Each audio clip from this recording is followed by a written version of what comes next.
Hi, I'm Elaine Harding. Welcome to my blog at stampwithelaine.com. Last week I promised to show you a 4-pronged pinwheel. So this week I'm giving you another sneak peek from the July to December mini. This time it's using the Penguin Place bundle. This is a stamp set and there's a punch which makes up the bundle, and together they save you 10%, and it only retails at $29.50, which is very affordable. If you add some other items like the Merry Melody 3D embossing folder, I've used it here and here just to say happy birthday to you, the chorus of penguins singing happy birthday to the coolest friend ever, and then there's a place here that you can sign.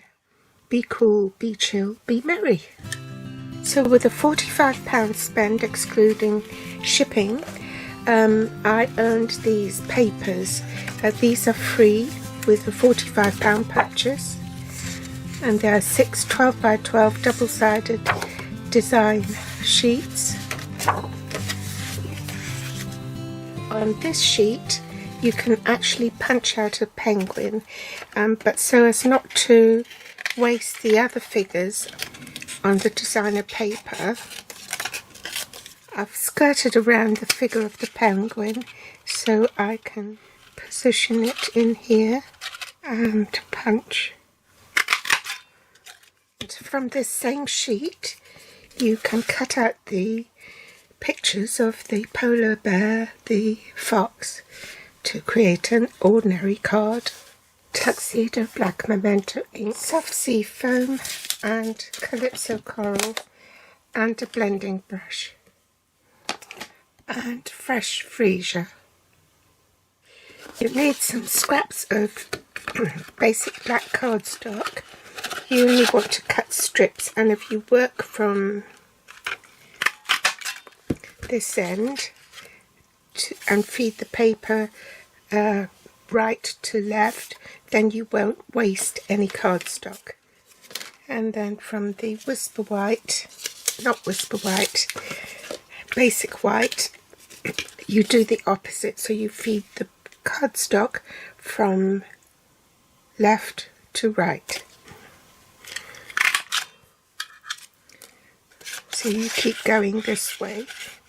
This is surplus to requirements anyway, so it doesn't matter. And that way you minimise the waste. And same with the penguin's feet. If you just do a small strip like that,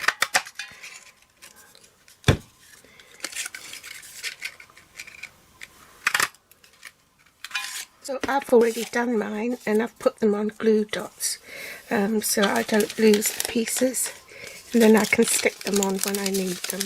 This is my template for a 4-pronged pinwheel card, and this will actually fit into a C6 envelope. You start off with a column. If you use designer series paper, then your card will lie much flatter. You can of course use cardstock, but gives better results if you use thinner paper for the column. So I've made the column 4 1/4 by 4 1/4. I've made the measurement this way because it's easier to remember, then you don't have to mess around with which is the shorter side. You can trim it off because the height of the card is 4 1/8, so you can trim it off afterwards. So we'll go with, use the thicker end of your stylus because we're scoring through a thinner lightweight paper.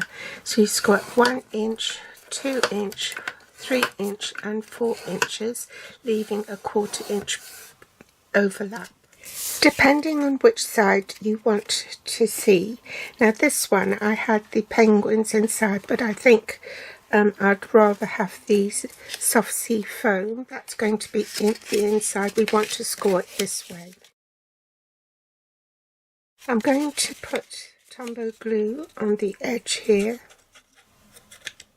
There's rather a lot of glue here, so I'm just going to scrape a bit off because I don't want anything seeping onto the underside. Fold that flat and pop that in like so.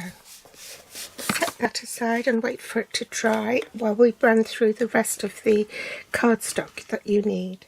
4 pieces of soft sea foam. These are the panels and they measure 2 7/8 by 4 1/8. 2 7/8 is the width and 4 1/8 is the height of the card. And so in fact, if your card is 5 3/4 inches normally, divide that by 2 and you get 2 7/8. Then you'll need the pattern paper to go on top of that. So these will be 1/8 of an inch smaller. So you need 2 in pattern 1 and 2 in pattern 2. So I think this is the reverse of that. Okay, so these are 1/8 of an inch smaller, so it's 2 3/4 inches by 4. I'm just going to glue these pattern paper to the panels beforehand.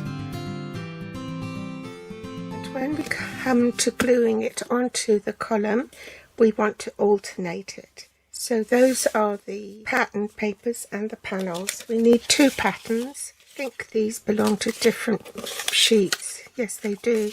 So we want 2 polka dot ones and 2 stripy ones. And these have been cut at 1 5/8 by 4 inches. And these go on the reverse of the panels. Before we glue it to the column, we need to cut that down to 4 1/8. So there's 4 1/8 inches. You can use Tombow to glue on the column and glue it that way, but I find that if I use tear and tape, then it goes right up to the end, because when you put glue on, you sort of put it away from the side, and sometimes it doesn't go right to the tip. So this way it ensures that it does. So butt it up.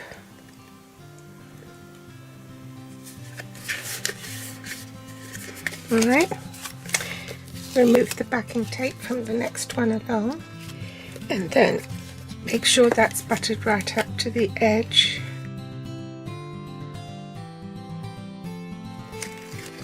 Remember to alternate for the next one. So again, right up to the edge, make sure it's flush, and then stick it down. Last one.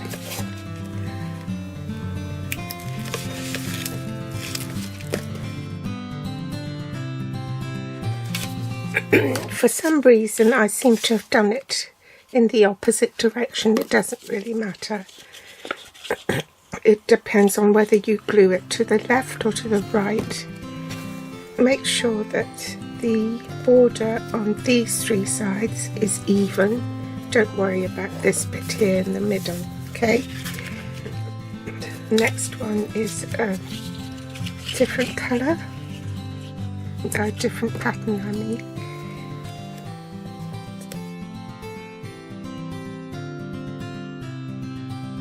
Next I'm going to take a strip of basic white cardstock and pop it in the folder, and this time you only need platform 1 and the grey platform, and I'll run that through the machine and I'll be back. So that's the embossed piece. We're going to be doing this one first, okay? I'm going to trim, I don't want that to be showing, so I'm going to trim the bottom of the previous stave off. This is going to run across both, but only glued on one side. So I'm going to cut it off at that stave.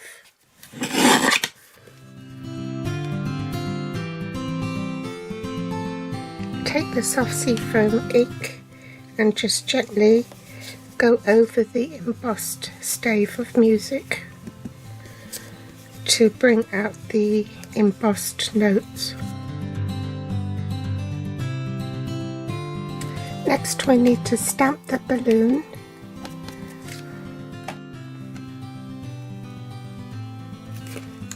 fussy cut the balloon. The first one to do is on a page like that. I'm just going to stick the thread for the balloon and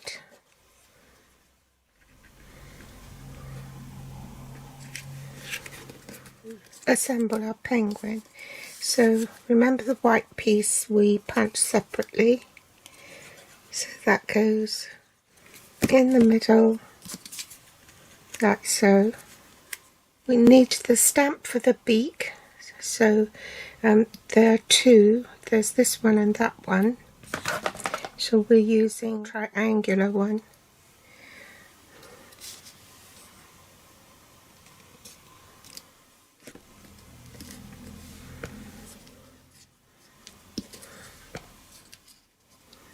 Now you can put googly eyes if you want to, but I'm going to stamp mine.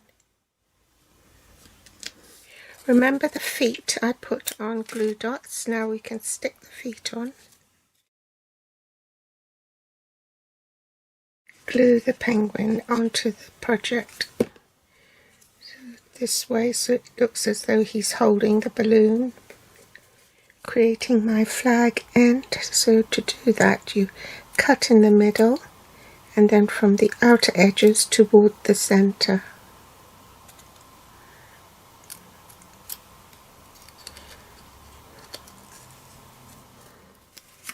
Or you can use a punch to do that if you've got one, but I haven't got one with me. So let's curl that and put some glue on one end.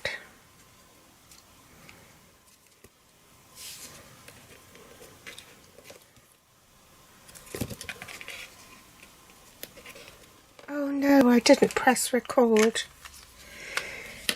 Glue that, then glue this, and don't want the penguin to be too high, so what I'll do is put a double stack of glue dots at the bottom like so, and then just one by his head here, and do the same for this one. So double stack. Because I've got the card going the other way, I'm going to have to glue it to this side. So I've stuck some glue there and I've put that there. And this is where you can sign the card. Where happy birthday to you, to the coolest friend ever. And then from you, be cool, be merry. So you could write there to so-and-so. Happy birthday to you. And then to the coolest friend ever. And then you can sign your name there. So that's the card finished.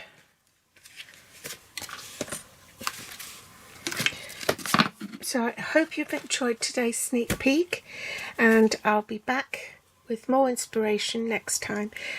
It'll probably be launch day. It's the 3rd of August, so sometime next week. Thanks for joining me today. I can't put the links to the products yet, not until after the 3rd of August. Thanks for joining me today, and I'll be back soon. Bye!